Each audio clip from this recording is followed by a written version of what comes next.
Hello kids, it's Cascade. Be starting a new series here. It's called Dustland Delivery. It's been out for I think about 6 months, maybe a little bit more, maybe a little bit less. I'm not even going to read the description here. I played this a little bit, kind of got the mechanics down and kind of how it goes is kind of complex as far as there's just a lot of moving parts, but as far as playability of it, it's fairly quick to pick up, and there's a lot of things you can do. You can play it different ways, and so I'm gonna have to explain things as we go along. So we're gonna start a new game here, and you've got different terrains that you can take care of. I'm not gonna go through the tutorial just because it's kind of short and it really doesn't give you that much. We've got normal, we've got hard, and then we've got another one that's coming soon. Looks kind of like a swampland. So we're going to start out normal here in the Haggard Plains. And let me click on this one right here. And the Dustlands are a weird and wild place. Safe travels along the road ahead. So here we go. Dustland Delivery. Please hit like and subscribe.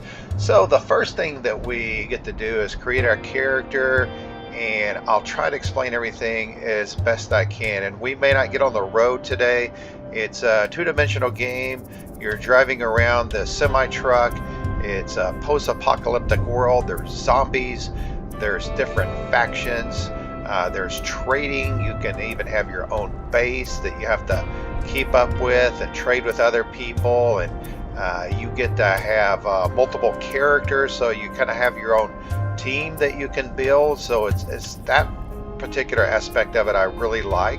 It's survival. You've got food intake, you've got hydration, you've got energy, which you recover by sleeping, and then also you have a kind of interesting one. It's kind of basically based on your nerves. You know, if you're fighting zombies, or if you have a character that's kind of a scaredy cat, then it makes that meter go up that much more. And so there's different things that you can do to kind of compensate for that, and we'll get into that as we go along. You can see your starting character. You can pick male or female, and this guy is a runner, and you can see the different characteristic traits that this particular person starts with. And I think I can change these up if I want to. So it has an attack of 6, has fitness, appetite, focus, speech, crafting, intellect, virtue, farming, husbandry, cooking, fishing, foraging, hunting, and charm. So these all come into play as you go through the game and go through different levels. There's quests. It's a quest-driven type game, and there's all these side quests. But it's also kind of sandbox. You can kind of, it's just a really cool game. Here are some of your factions that you have. You have Terraneris, Civitas, Syndicate, Milsec, and Metropole. And these are my initial relationships with the various factions here. And once you get to 40, you can go to their town and you don't have to pay a fee. You've got extra equipment here. This particular guy does. Got a musket, a metal club, a beanie, electrical hard hat, and I've got a hunting dog. Some of the extra supplies I have are scrap. Now scrap is really the currency that you're going to be using for this game. Just like in Kenshi, you use cats, and in Fallout you use caps. So scrap, metal scrap, is the currency for this post-apocalyptic Dustland Delivery game. Rations is obviously food. You've got to have fuel for your diesel, and so you got to have clout. You have clout and you have credits. And so these come into play with the different factions and different people that you run into. So I don't think I can change this guy up right here. Let's head over here to the left-hand side of the screen. Ooh, I can get different types of trucks here. I did not know that. So let's see. I've got 3 choices here. I'm just going to go with this one right here. This is the one that I'm familiar with. Let me see if it, oh yeah, it changes the characteristic traits up there. Maximum load 30,000. Oh, this one only has 15,000. I've been playing with this one. Ooh, but look here, the hull is part of the truck, and you probably have to spend more to upkeep that. This one has better comfort level. Let's check out the third one here. This one has a really good comfort level, but it looks like the maximum load might be less, but it only has a maximum crew of 2. I'm going to go with this one right here. I'm familiar with this. You can get a custom character. I think I'm just going to stick with this guy right here. I could click on this, but I'm not going to do that. But if you head up here, you've got different modes that you can play with. I've only played with one. Play as your starting character, not as your truck, and that's the one that I am going to do. Aesthetic mode, your character needs greatly decreased. You know what? That in fact is the one that I was playing with, because I don't want to just constantly be keeping up with my characters all the time. Fate mode, reloading won't change random events. Infection mode, plague zones grow over time, a little bit more difficult. And salary mode, recruited characters are paid salary. So you've got these different ways that you can play it. I'm going to go with this one right here, because this is the one I am familiar with. So we're going to confirm this and see what happens. So if you look here at the top of the board here, you have the scrap, which is your starting salary. That is the currency right there, scrap. I've got 1,000 scrap. I've got 1,900 as far as fuel. So you got to make sure you have enough fuel to get from town to town. This is my water intake. Here is my ammo. Here is my food as far as rations go. I might have some other foods. I have tires, and the tires have to be replaced from time to time because you're out on the road so much. Clout and credits go along with your different characters. Over on this side over here, you can rest. You'll need to rest to recover energy. You can set out. You can cool your engine. You can check tires. You can repair your truck if you need to. You've got a forecast. You can honk your horn. There's just a ton of buttons here, but let me read the little intro here, and then we're gonna hit the road here.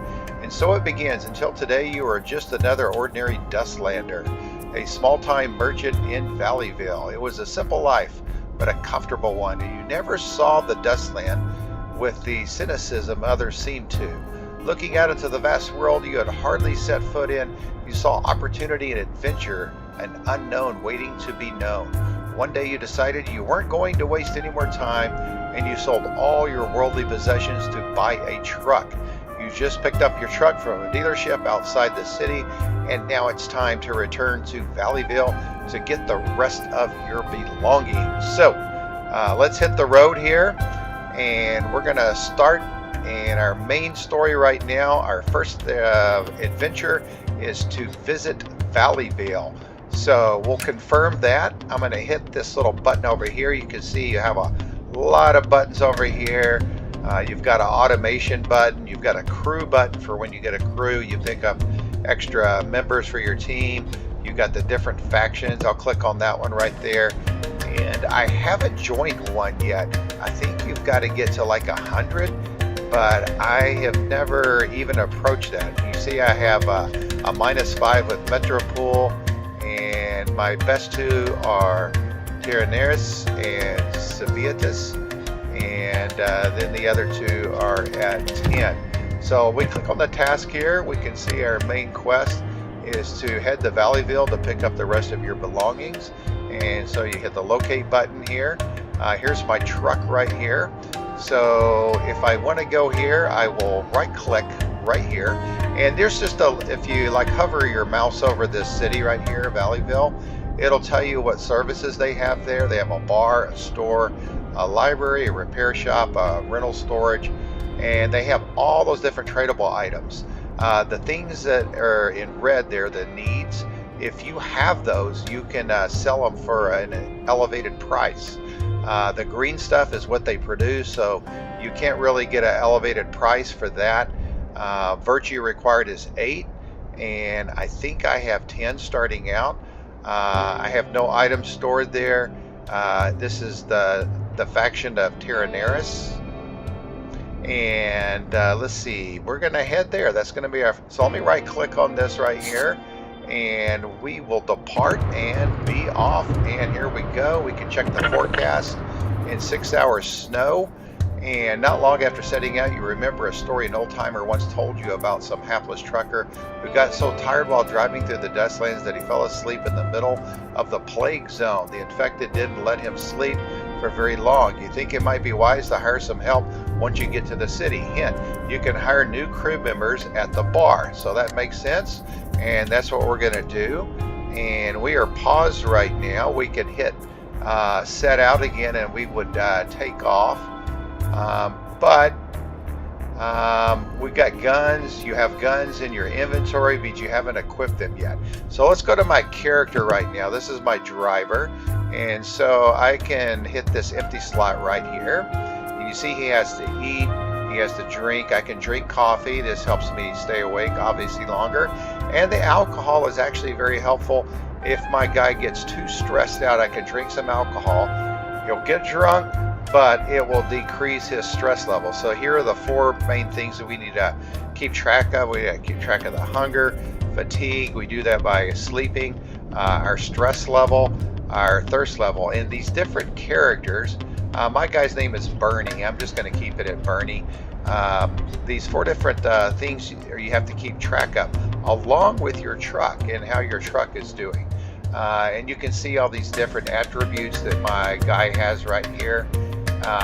He's happy right now, and it looks like I don't have any trait points whatsoever. So that is not good. He's an ex-racer, and you can have different kind of characters, and we'll see when we go recruiting here when we get to town. I did the forecast already. In 6 hours now. Oh, right over here. It is the season. I think this is fall. Let me click on it. Oh, it's spring. So this tells me the season right here. Here is my fuel intake right here. This is how far I have to go right over here to the next waypoint. So I'm going to the city. It's going to take about 2.3 hours. It's 101 kilometers away. And here I've got a little bit about the weather, my HP impact, the terrain, and the conditions. So nothing major here. This is the temperature of my truck right here. This is the condition of my truck. The tires are doing really good. I got 10 out of 10. And this is the hull right here. And it is 100 out of 100. So there's a lot of moving parts, like I said earlier. And you can see my character already. You can see the little meters here. It's easier when you click on this. You see he's starting to get a little bit tired, but not too bad. And so the hunger goes up to 300, fatigue up to 100, stress up to 300, and thirst up to 200. I think it varies depending on what kind of character that you have. So we are going to set out, and here we go. You have arrived at Valleyville, a large city in the Central Dustlands, a lawful place with abundant resources and well-built amenities. So, task completed. Visit Valleyville. First visit the Valleyville, so I gain experience points every time I go to a new area. Arriving at Valleyville, you withdraw the remainder of your scrap. It should be enough to get you started. You also discover that you've inherited 2 land deeds. One is in Terraneris, and one is in Starlight City. They've been gathering dust for so long that you're not even sure which ancestor left them to you. You figure that these deeds are your birthright, so you might as well try to claim them. So let's go. So we've got the main storyline here. We've got a town called Starlight, and we've got a deed for that, and we've got a Terraneris deed. We have acquired 1 core, and we have acquired 3,000 scraps. So now we're up to 4,000 scraps right now. that is really pretty good, and you can see the town here. You can go do different things here in town. Let me click on this one right here. This is the bar. Okay, so if we go into the bar, you can see you can get a drink here, which would be alcohol. I don't want to get my guy drunk. You can go to the bathroom and you can kind of get sobered up in the bathroom. There is a labor market. You can purchase credits and sell credits. I really haven't done that very much. And we're going to stay in the bar right now. We're not going to leave the bar. But you can see the different characters that are in the bar here. These are recruitable characters. Now, if you get on one of these guys that's aligned with a faction, I guess your relationship with them and others may go down. So what I have been doing, I'm just going to keep playing it the way I've been playing it, and maybe I'll make some changes later on, but I've been recruiting people that really aren't aligned with any particular faction. So I can interact with this particular guy right here, and a runner salt debt collector for the first time. So anytime I do something new, I collect experience points. So due to their compatible traits, X-Racer, runner and debt collector's opinion of each other have increased by 26. So this is another runner right here, Pigsy. He's on good terms with me. You can buy this person a drink. You can shake him down, which I've never tried that before. Trade junk. You can see what he has, and I can trade some of my stuff. I can chat with him. I can argue. I can recruit. I can flirt, or you could do nothing. So I think what I'm going to do is I'm going to try to recruit this guy. Now, this will lower your relationships with this faction, whether you succeed or not. So that's why if I click on somebody that's aligned with a faction, I would lower my relationships, which I don't want to do.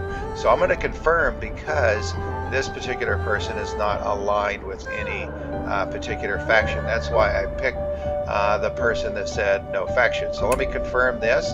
And there is the traits that this particular person has. Has a higher price of 1,500.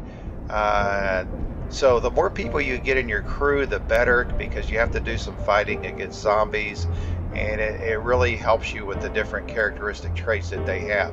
So this person has an attack of 10, and you don't know about the focus or speech or the intelligence or the virtue. And if the virtues between you and the people that you recruit are way off, it kind of makes it a little bit more difficult. So you want to find somebody who has a virtue that's kind of similar to you. So I'm not going to recruit this person right now, because I want to look and see what else we have here at the bar.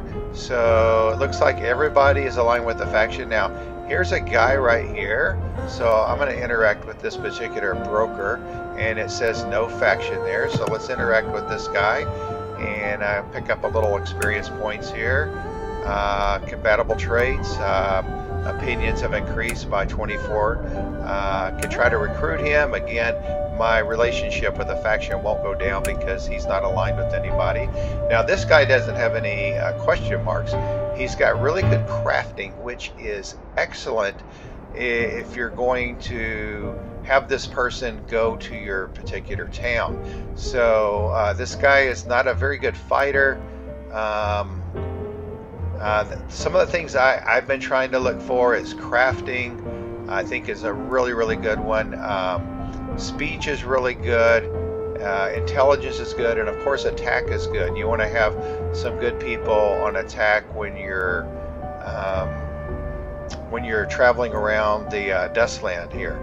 This guy's a little bit more money, so I'm going to say forget it, because I want to look at the other people that aren't aligned with any faction. So that was Gearhead right there. Let's check this dude out right here. We're going to interact with him and try to possibly recruit him, or at least see what kind of characteristic traits this person has. This person will lower your relationship with this faction. Well, it's not aligned with anybody. This guy's named Fang. He's a drifter. Has a really good attack. I like that. We don't know about the virtue, we don't know about the focus, and his higher price is 1,000, which is really kind of low. Has pretty good fishing skills, so he would be a pretty good one for to take on the road and kind of ramp him up, because he's got a pretty decent starting attack right there, and his price is right. It's pretty good. Just trying to see about crafting. Crafting is really low. So this particular individual, if I get a town eventually that I acquire through the deed, I probably wouldn't want to leave him in the town, because he doesn't have very good crafting skills, and you need some people with good crafting skills or high intelligence to kind of work your town. But again, he would be a good guy to take in the truck because of his attack. So I'm going to say forget it. I'm going to look at some of the other ones here. So that was Drifter. This is a female. This is the first female that's not aligned with any faction. So let's interact with this particular lady, and I get some experience points. So let's maybe recruit her. She looks kind of weird. Oh, my speech is too low. You utterly failed to strike up a conversation. Oh, let's see. Oh man, I'm gonna try that again. Recruit, confirm. Oh, there we go. I must have hit the wrong. I must have tried to talk to her. So I don't know about her virtue. She has pretty decent attack. Her crafting is not very good at all. So, and she's pretty expensive. She is pretty expensive. She probably got high intelligence and maybe high crafting. I don't know, but I'm going to say forget it. Let's see if there's anybody else that is not aligned with the faction. Here's another female down here. You can interact with her, and they can have relationships if you have a male, a female, or whoever they're attracted to. You can have relationships with people. So she's a librarian. I'm guessing she'll probably have maybe high intelligence, probably low attack. Yeah, her attack is only 5. She's only 1,000, which isn't very much.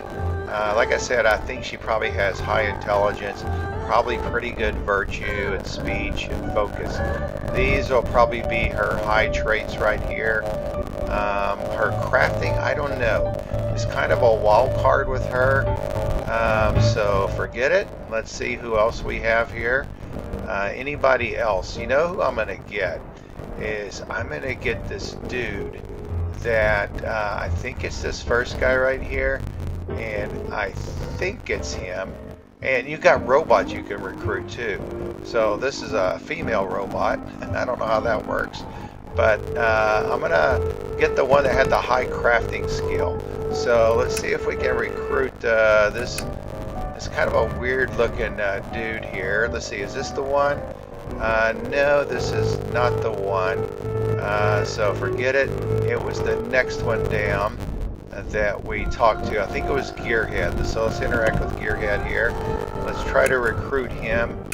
And yeah, he had the crafting of 30. So I'm going to pay 1,600 scraps for this guy, and I'm going to hire him, and I'll tell you why later. I kind of told you their strength in numbers. You have 2 people now, it turns out, for driving.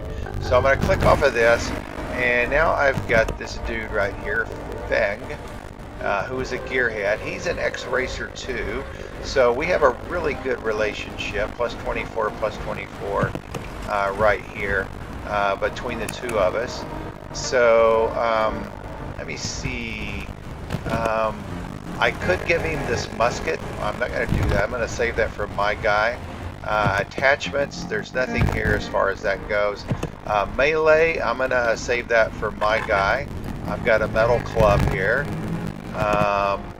You can get body armor, and you can get different things for your head. Okay, so this one would make his crafting go up even more.